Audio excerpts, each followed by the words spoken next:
ನಮಸ್ತೆ ಎಲ್ರಿಗೂ. ಇವತ್ತು ಚಿಕನ್ ಲೆಗ್ ಫ್ರೈ ಹೇಗೆ ಮಾಡೋದು ಅಂತ ತೋರಿಸ್ತಾ ಇದ್ದೀನಿ. ಫಸ್ಟು ಚಿಕನ್ ತೊಗೊಂಡು ಅದನ್ನು ಮಧ್ಯಕ್ಕೆ ಈ ರೀತಿ ಕಟ್ ಮಾಡಿ ಎಲ್ಲನೂ ಒಂದು ಬೌಲ್ಗೆ ಹಾಕ್ಕೋಬೇಕು. ಇದಕ್ಕೆ ನಾನು ಅರ್ಧ ಲೀಟ್ರು ಮೊಸರು ಹಾಕೋತಾ ಇದ್ದೀನಿ. ಒಂದು 5 ಸ್ಪೂನು ಹಸಿಮೆಣ್ಸಿಕಾಯಿ ಪುಡಿ, ಕಲರ್ ಇರೋವಂಥದ್ದು, ಯಾಕಂದರೆ ನಾವು ಕಲರ್ ಯೂಸ್ ಮಾಡಲ್ಲ, ಅದಕ್ಕೋಸ್ಕರ ಕಲರ್ ಇರೋವಂಥ ಹಸಿಮೆಣ್ಸಿಕಾಯಿ ಪುಡಿ, ಒಂದು 3 ಸ್ಪೂನು ಧನಿಯಾ ಪುಡಿ, 1 ಸ್ಪೂನು ಗರಂ ಮಸಾಲ, ಇದಕ್ಕೆ ಒಂದು 2 ಸ್ಪೂನ್ ಸಾಲ್ಟ್ ಹಾಕೋತಾ ಇದ್ದೀನಿ ನಾನಿಲ್ಲಿ. ನೀವು ರುಚಿಗೆ ಎಷ್ಟು ಬೇಕೋ ಅಷ್ಟು ನೋಡ್ಕೊಂಡು ಹಾಕ್ಕೊಳ್ಳಿ. ಇದಕ್ಕೆ ಒಂದು 2 ಸ್ಪೂನು ಶುಂಠಿ ಬೆಳ್ಳುಳ್ಳಿ ಪೇಸ್ಟು ಹಾಕ್ಕೊಂಡು ಇದನ್ನು ಫಸ್ಟು ಚೆನ್ನಾಗಿ ಮಿಕ್ಸ್ ಮಾಡ್ಕೋತೀನಿ. ಈಗ ಎಲ್ಲದಕ್ಕೂ ಮಿಕ್ಸ್ ಆಗಬೇಕು, ಆ ರೀತಿ ಚೆನ್ನಾಗಿ ಕಲಿಸ್ಕೋಬೇಕು.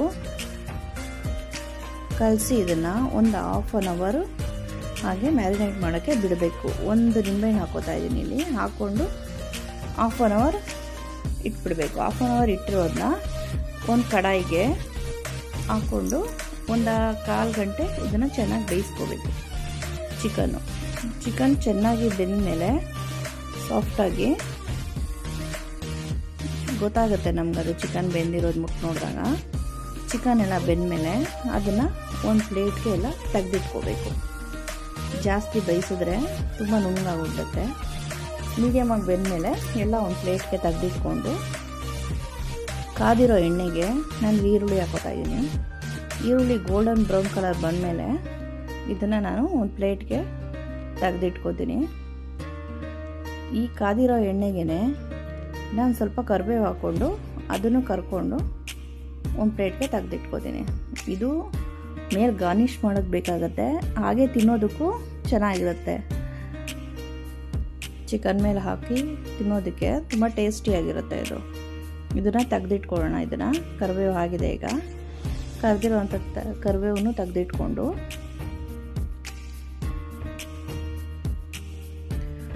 ಈಗ ಇದಕ್ಕೇನೆ ಈ ಲೆಗ್ ಪೀಸ್ನ ಒಂದೊಂದೇ ಬಿಟ್ಕೊಳ್ಳೋಣ ಎಣ್ಣೆಗೆ.